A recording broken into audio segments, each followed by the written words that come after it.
Saludos amigos y bienvenidos una semana más a Diálogos en la Fe.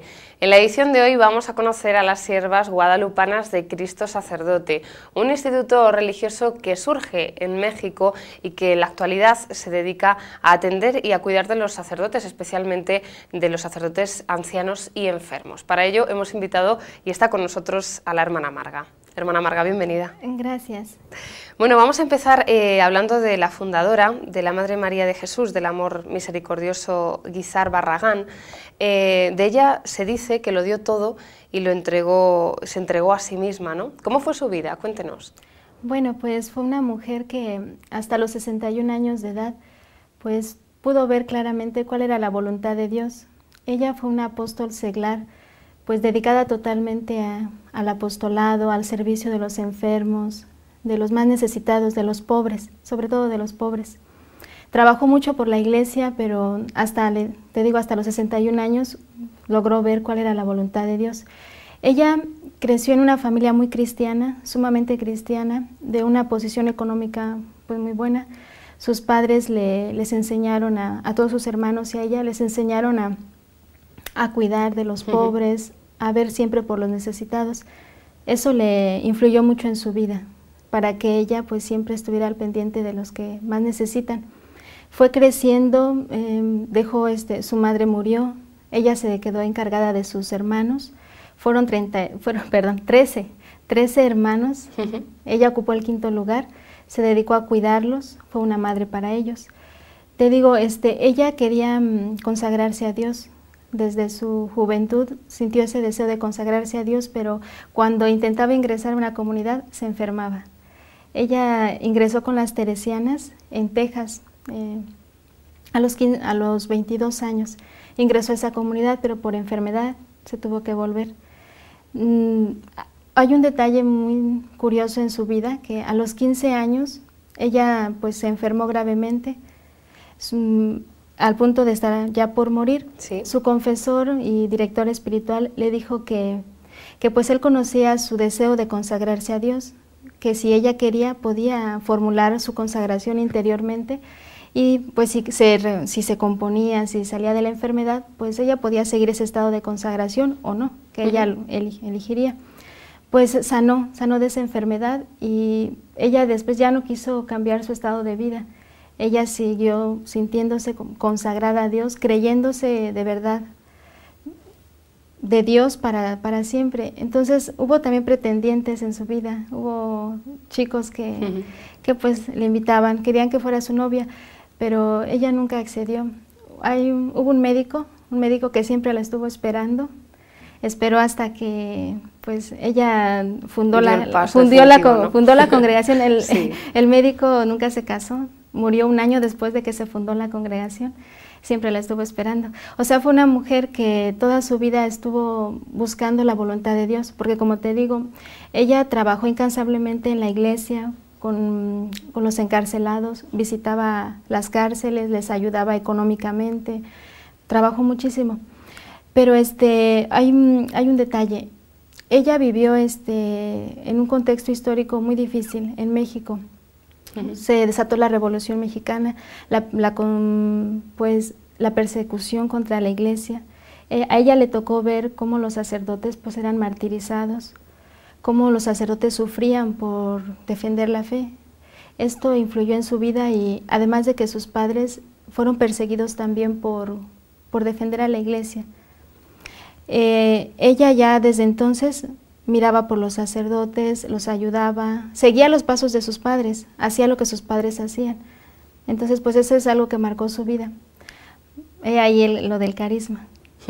Marcó su vida, claro, y luego eso también se tradujo en su carisma, ¿no? Porque desde su adolescencia, como bien comentaba ahora hermana Marga, pensaba en ayudar a los sacerdotes y la solidaridad la llevó incluso a visitar a algunos sacerdotes a los que sus obispos les encomendaban para que les ayudara a volver al buen camino también, Sí. ¿no? Sí, ella fue muy sensible a las necesidades espirituales que había en los sacerdotes.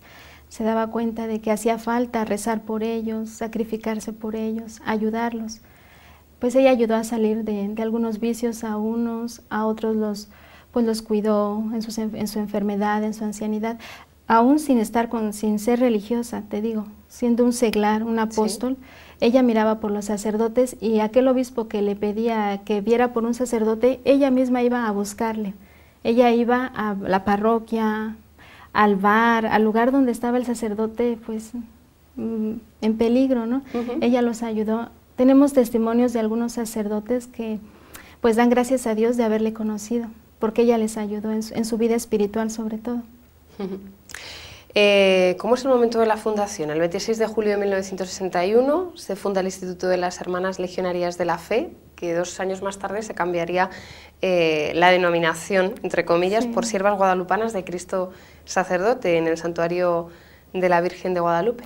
Pues como te digo, ella toda su vida estuvo buscando la voluntad de Dios, hasta el momento en que se reunió con unas amigas que también querían hacer algo por los sacerdotes. Ellas pensaron en hacer alguna asociación o fundación de tipo de una obra de caridad, ¿no?, por los sacerdotes, y pues se funda la congregación en el 61, pero más sin embargo estas amigas suyas dejan la congregación porque no es el objetivo que ella tiene. Ella siente que Dios le está pidiendo algo especial, no una asociación, no una ayuda externa a los sacerdotes, sino algo más personal, una dedicación especial por los sacerdotes. Entonces pues a ella se unen después otras hermanas. Ella recibe el nombre de Labios de Jesús porque es en un retiro que ella hace el 2 de enero del 63. En un retiro escucha la voz de Jesús en su corazón, que le dice el nombre que hemos de llevar nosotras, Siervas Guadalupanas de Cristo Sacerdote. Le pide a su director espiritual y director espiritual de la comunidad en aquel entonces que lo dé a conocer a las hermanas como un regalo de Navidad, como un regalo de Reyes, porque lo da a conocer el 6 de enero del 63. O sea, ella no le llenaba el nombre de Legionarias de la Fe. Entonces, que era como en un principio. En un principio, lo que habían empezado con sus amigas, como un proyecto distinto al que ella sentía que Dios le estaba pidiendo. Es así como se cambia el nombre. Por Siervas Guadalupanas de Cristo Sacerdote. Estamos hablando de la madre fundadora, que en estos momentos pues está en proceso de canonización, ¿no? Sí. ¿Nos puedes contar algo de la beatificación, de bueno, pues cómo fue ese proceso también y en qué momento está ahora la causa de canonización? Es verdad, ella al morir dejó un fuerte testimonio de vida cristiana entre la gente que le conoció, entre amigos. Llamó mucho la atención, ¿no?, su muerte, lo sufrió mucha gente. Entonces pues se pidió que se hiciera algo, ¿no?, que se investigara su vida, que se viera lo que había hecho, porque para mucha gente había marcado también su vida el haberla conocido. Claro. Entonces se abrió el proceso de canonización a nivel diocesano en la Catedral de Ecatepec. Es de la diócesis de donde venimos, donde nace la obra es en México, en la diócesis de Ecatepec. Pues ahí se abre el proceso diocesano en el 97. Se cierra 2 años después, en el 99. Este proceso pasa a Roma. A Roma llega en el 2001. Ahorita tenemos 9 años de estar, más de 9 años de estar, pues ya de tener se puede decirlo, el trabajo concluido dentro de la Congregación para la Causa de los Santos. Ahí se encuentra ya todos los estudios que se han hecho sobre su vida, sus obras, el contexto histórico en el que vivió, para que sea estudiado por los teólogos. Y ellos en un momento determinado pues la declaren venerable, pero para esto necesitamos pues un milagro que sea evidente, ¿no? Lo que pasa que ha habido muchos testimonios de favores que han alcanzado personas a través de su intercesión. Aún en vida ya había gente que le pedía que rezara por ellos, que intercediera por ellos ante Dios, porque sabían que era una mujer pues totalmente de Dios y querían que les ayudara. Mucha gente se acercaba a ella, especialmente los sacerdotes, para pedirle que rezara por ellos. Entonces ahora mismo hay muchos testimonios de favores, de milagros que se han obrado a través de su intercesión, pero nos hace falta un milagro